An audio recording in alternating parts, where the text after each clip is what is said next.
My name is Umair Asghar. I'm professional body builder from Pakistan and fitness trainer. मेरी as 30 है और मैं तकरीबन पिछले 10 साल से इस फील्ड में हूँ। मैं जिस फिटनेस के लिए आफ्टर जैसे मैट्रिक के एग्ज़ाम्स देने के बाद पेरेंट्स कहते हैं कि जिम वगैरह ज्वाइन करो, उन दिनों में हाइट वगैरह के भी इशू होते हैं, लेकिन ज़िद करने के बावजूद मैं स्टार्टिंग की जाके जिम में।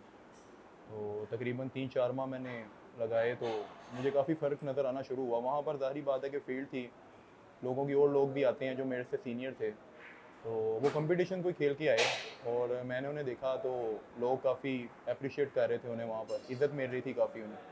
तो मैंने भी फ़ील किया, मैंने कहा कि यार अच्छा शौक़ है, इज़्ज़त मिलती है इस चीज़ में जो है। तो मैंने फिर अपने आप को इस काबिल समझा, मैंने कहा कि यार मैं क्यों नहीं कर सकता ये। फिर मैंने आहिस्ता-आहिस्ता जो है वो अपने आप को देखना शुरू किया, बॉडी में चेंजिंग्स देखी, ठीक है। फिर मैंने ज़िक्र किया अपने कोच से कि मैं जो है ये कर सकता हूँ कि नहीं कर सकता। कहते हैं ऑफ कोर्स तुम कर सकते हो।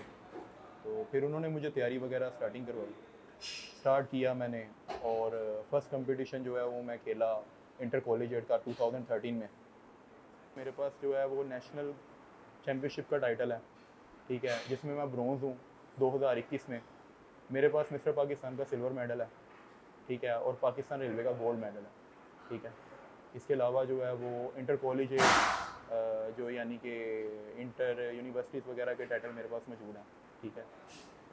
ये मेन जो है ना मेरे पास वो नेशनल चैम्पियनशिप जो है ना वो नेशनल का टाइटल हर किसी के बस की बात नहीं होती, उसके लिए बड़ी बड़ी देर लग जाती है लोगों को स्टेज पे जाने के लिए, लेकिन मैंने बड़े शॉर्ट टाइम में कवर किया। मैंने सिर्फ तैयारी की, अपनी प्रिपरेशन की, फोकस किया। मुझे नतीजे का नहीं पता था कि क्या होगा क्या नहीं, लेकिन मुझे ये था कि यार मैं तैयारी ऐसी करके जाऊँ कि मैं जो है वो मायूस होकर वापस ना लौटूँ।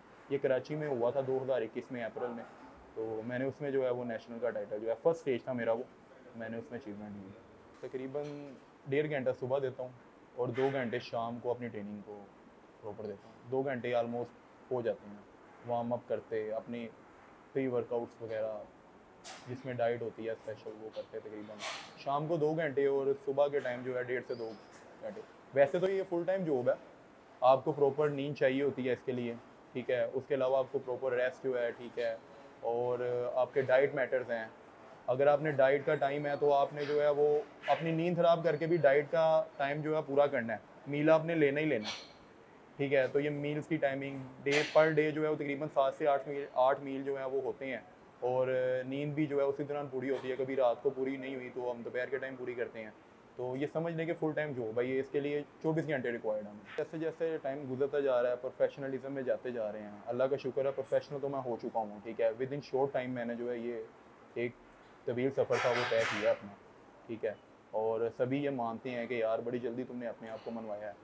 तो आहिस्ता-आहिस्ता वक़्त के साथ-साथ थोड़ी मुश्किल तो हो रही है, लेकिन कोई नहीं, अभी यहाँ तक आए हैं ना तो इंशाल्लाह आगे भी जाएँगे। खुराक बेसिकली बड़ा मैटर करती है आपकी जो है ना इसमें, कि आप खाते की क्या हैं, क्या लेते हैं, क्या आपकी जो फ़िटनेस है आपके उसके मुताबिक आप डाइट ले रहे हैं कि नहीं ले रहे, ठीक है। आपकी जो खुराक होती है ना, आपकी बॉडी प्रेज़ेंटेशन बता देती है कि आप किस तरह का खाना खाते हैं।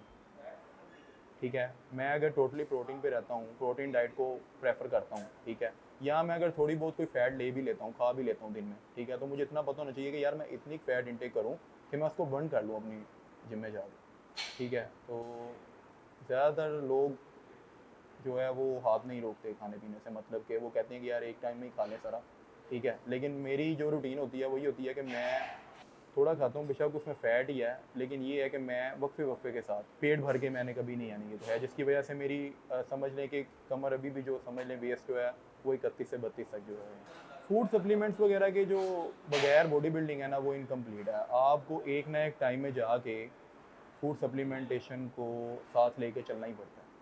आप फूड सप्लीमेंट के बगैर 1 साल 2 साल निकाल सकते हैं। मैंने भी टाइम गुज़ारा है 4 साल का बगैर सप्लीमेंट, ठीक है। लेकिन मुझे चेंज तभी आना नज़र शुरू हुआ है कि जब न्यूट्रिशंस की जो क्वांटिटी है वो मेरी बॉडी में मेरी एक्सरसाइज के मुताबिक जाना शुरू हुई है, ठीक है। आप रोटी के साथ कभी भी नहीं कह सकते कि अपनी बॉडी की शेप प्रॉपर बना लें, ठीक है। फूड सप्लीमेंट का कोई नुकसान नहीं है, ठीक है। इवन के जस्ट वो न्यूट्रिशंस हैं, ठीक है। कभी आप पढ़ेंगे ना तो आप कभी फूड सप्लीमेंट का अगर आप कोई बॉक्स वगैरह पकड़ें तो उसके ऊपर प्रॉपर एक न्यूट्रिशन लिखी होती हैं, ठीक है। एक छोटा बच्चा है ना, ठीक है, जो यानी कि समझ लें कि अभी पैदा ही होता है, न्यू बोर्न बेबी जो होता है, ठीक है, तो उसके लिए भी न्यूट्रिशन की जो है वो क्वांटिटी जो है डॉक्टर रिकमेंड करते हैं, जैसे डिब्बे हैं, कई डिब्बे हैं वो अपने मुताबिक उन्हें लगवाते हैं, वो भी न्यूट्रिशन ही होती है। वो देखें ना कि वो दिनों में जो है वो कैसे अपनी ग्रोथ करते हैं बच्चे जो हैं, सेम इसी तरह है, हमें उनको क्वांटिटी कम चाहिए होती है न्यूट्रिशन की, हमें क्वांटिटी ज़्यादा चाहिए होती है। फास्ट फूड मैं नहीं समझता कि नहीं यूज़ करना चाहिए, ज़ाहिरी बात है कि आपका भी दिल करता है खाने पे, हमारा हमारा तो ज़्यादा करता है, क्योंकि हम 4-4 5-5 माह गुजार देते हैं इन चीज़ों के बगैर। तो हमने कंपटीशन की तैयारी की, 4 माह चले गए, कुछ भी नहीं खाया, ना नमक चखा, ना चीनी वगैरह का टेस्ट किया, तो हमारा बड़ा दिल करता है कि यार अब कंपटीशन ख़त्म हुआ है तो हम इन चीज़ों को एंजॉय करें, हमारे पास अगले 7-8 महीने हैं कि हम जो है खाते पीते रहें। तो हमारे लिए ये चीज़ें मैटर नहीं करती, क्योंकि हमें पता है हमने अपनी ट्रेनिंग के थ्रू हम रेगुलर कंटिन्यू करने वाले बंदे हैं, हमने अपने ट्रेनिंग के थ्रू जो है इसे कवर कर जाना है। ठीक है, हमें इन चीज़ों के हम खाते हैं फास्ट फूड, ऐसी बात नहीं है। हाँ, वो बात होती है एक और कि आपको कोई चीज़ सूट करती है या नहीं करती, वो एक अलग बात है कि फास्ट फूड आपने खाया, आपका स्टमक डिस्टर्ब हो गया, कोई और इशू हो गया, ठीक है, यूरिक एसिड बढ़ने के चांसेस होते हैं, ठीक है। तो वो चीज़ जो है ना हमारे लिए वो एक अलग बात है कि वो मैटर करती है नहीं करती, लेकिन फास्ट फूड से डिनाई नहीं कर सकते हम कि हम नहीं खाते। हाँ, अगर आपकी बात की जाए तो ज़ाहिर बात है जिस बंदे ने वर्कआउट नहीं करना, अपनी एक्सरसाइज कंटिन्यू करनी है, उसकी बॉडी मूवमेंट नहीं है, ठीक है, तो ज़ाहिर बात है कि वो फिर उसको नुकसान करेगा, वो खाएगा पिएगा और सो जाएगा या वर्क करेगा, ठीक है, तो वो ज़ाहिर बात है कि उसकी बॉडी जो है वो अलाउ नहीं कर रही होगी कि वो एक फिटनेस के फिट मर्द के तौर पे या फिट औरत के तौर पे देखा जाए। घर में बैठ के वेट लूज़ नहीं होता, ठीक है, ये हमारा अपना पर्सनल एक्सपीरियंस है, ठीक है। मुझे कोई अगर टारगेट नज़र आ रहा होगा ना, अगर मैं अपनी बात करूँ तो मैं घर में रह के वेट लूज़ कर सकता हूँ, क्योंकि मुझे पता होगा यार कंपटीशन आने वाला है या मेरा एक टारगेट है, ठीक है, तो मेरे पास टाइम शॉर्ट है। मैं उठ के सबसे पहले काम यही करूँगा कि यार मुझे कोई भी ऐसी जगह मिल जाए या कोई भी ऐसी चीज़ मिल जाए कि मैं इस पर अपनी एक्सरसाइज शुरू कर दूँ, मेरा टाइम वेस्ट ना हो, ठीक है। घर में रहते हुए बड़ा मुश्किल हो जाता है कि आपके पास कोई मशीनरी मौजूद नहीं है, ठीक है, एक आ जाके आपके पास कारपेट होता है, ठीक है, आप उस पर लिमिटेड सी एक्सरसाइज कर सकते हैं, जिसे कार्डियो बोला जाता है वेट लूज़ के लिए जो, ठीक है। कार्डियो में आप जंपिंग जैक्स, हाई नीज वगैरह, ठीक है, लेग रेजिस वगैरह, साइड लेग रेजिस, ये सारी एक्सरसाइज के नाम है जो यानी कि ईजिली हो भी सकती हैं, ऐसी बात नहीं है, लेकिन होती नहीं है। उसकी प्रॉपर जो जगह है ना वो जिम है। ये डिपेंड करता है आप पे कि आप अपना वेट गेन कहाँ तक करना चाह रहे हैं। मिसाल के तौर पे ये तो हर किसी का अपना अपना होता है कि हाइट के मुताबिक, जिनकी हाइट लंबी है ज़ाहिरी बात है उनका वेट भी ज़्यादा होगा, ठीक है। जिसकी 6 फीट हाइट है मेरे ख्याल से उसका वेट जो है वो 85 क्रॉस करेगा, 85 से 90 के दरमियान दरमियान जो है ना उसका समझ लें कि 6 फीट वाले का जो है ना वो आ जाता है, कभी इससे ऊपर भी हो जाता है, ठीक है। तो जो है ये हर किसी की हाइट के मुताबिक उसका वेट जो है होता है, मतलब कि उसने अपने आप को मेंटेन किस हद तक रखा हुआ। सबसे बड़ी जो इसमें बात होती है ना वो ये होती है कि आपने अपने आप को मेंटेन रखना है। मेंटेन किस सूरत में आप हो सकते हैं कि आपकी बॉडी मास इंडेक्स एक बराबर हो, ठीक है, आपकी हाइट के मुताबिक आपका वेट, ठीक है, फैट लेवल, ठीक है, आपका मस्कुलर लेवल, वो सब एक बराबर हो, ठीक है। जैसे अब मेरा वेट जो है वो 84-85 के अराउंड है, ठीक है, लेकिन अगर कोई और बंदा मेरे सामने ला के खड़ा कर दे 84-85 का, तो आपको एक अलग शेप में नजर आएगा, ठीक है। तो आप उससे ही अंदाज़ा कर सकते हैं कि वो किस तरह की डाइट जो है वो लेता होगा, कि उसका भी वेट 85 है और मेरा भी वेट 85 है, ठीक है। तो उसकी बेसिकली जो खुराक है ना वो सारी फैट पे वो कर रही है, डिपेंड कर रही है, जबकि मेरी सारी जो खुराक है वो सारी प्रोटीन पे डिपेंड कर रही है। अगर आपने वेट लूज़ करना है तो आपका कैलोरीज इंटेक कम होना चाहिए, ठीक है, और बर्न ज़्यादा है। अगर आपने वेट गेन की तरफ जाना है, ठीक है, तो आपका कैलोरीज इंटेक ज़्यादा है और कैलोरीज बर्न जो है वो कम है। हमें भी सुनने को ये बड़ी चीज़ें मिलती हैं कि मैंने ना आज एक रोटी खाई है, ठीक है। तो एक रोटी का मतलब ये नहीं होता कि आपने एक रोटी तो खा ली है लेकिन सारा दिन आपने वर्क ही कोई नहीं किया, ठीक है। कैलोरीज तो आपकी बॉडी में चली गई है ना, वर्क नहीं किया, सारा दिन सोए रहे, ठीक है, वर्क नहीं हुआ, कैलोरीज बर्न नहीं हुई, ठीक है।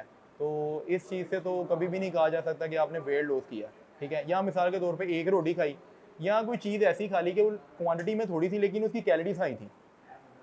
रोटी की भी कैलोरी कम तो नहीं है ना, लेकिन क्वांटिटी क्या थी उसकी कम थी लेकिन उसकी कैलोरीज हाई थी, ठीक है। लेकिन क्या है कि उसके रिटर्न में आपने कैलोरीज बर्न नहीं की, ठीक है। तो आप कैसे कह सकते हैं कि मैंने जो है वो वेट लॉस किया है। मर्द की और औरत की जेनेटिक्स में फ़र्क है, ज़ाहिरी बात है। जो एक ट्रीटमेंट के थ्रू जो है वो जेंट्स वगैरह जो है मर्द वगैरह चलते हैं।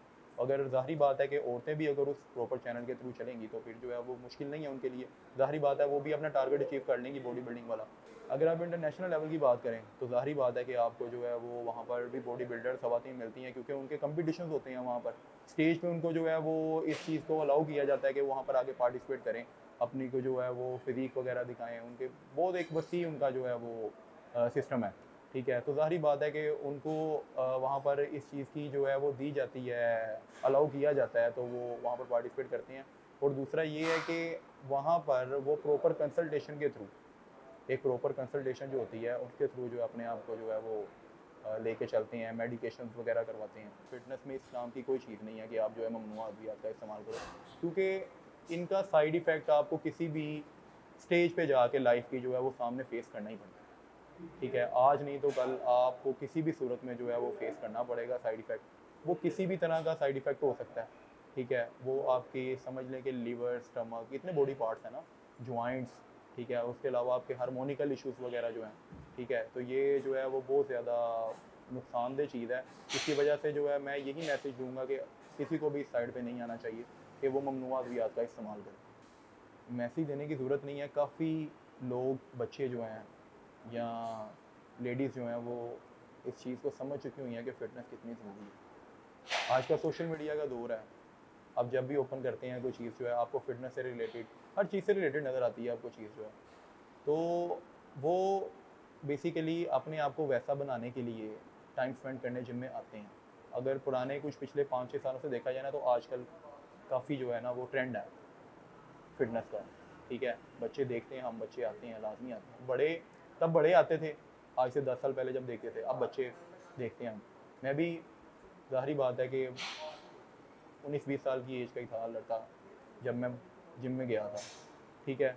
तो उनके लिए मैसेज यही है कि अगर ये शौक़ जो है ना वो आप अडॉप्ट कर लेते हैं, तो बहुत से आपकी जो है वो बुराइयाँ, इधर-उधर की एक्टिविटीज़, आप इनसे जो है बचत हो जाएगी।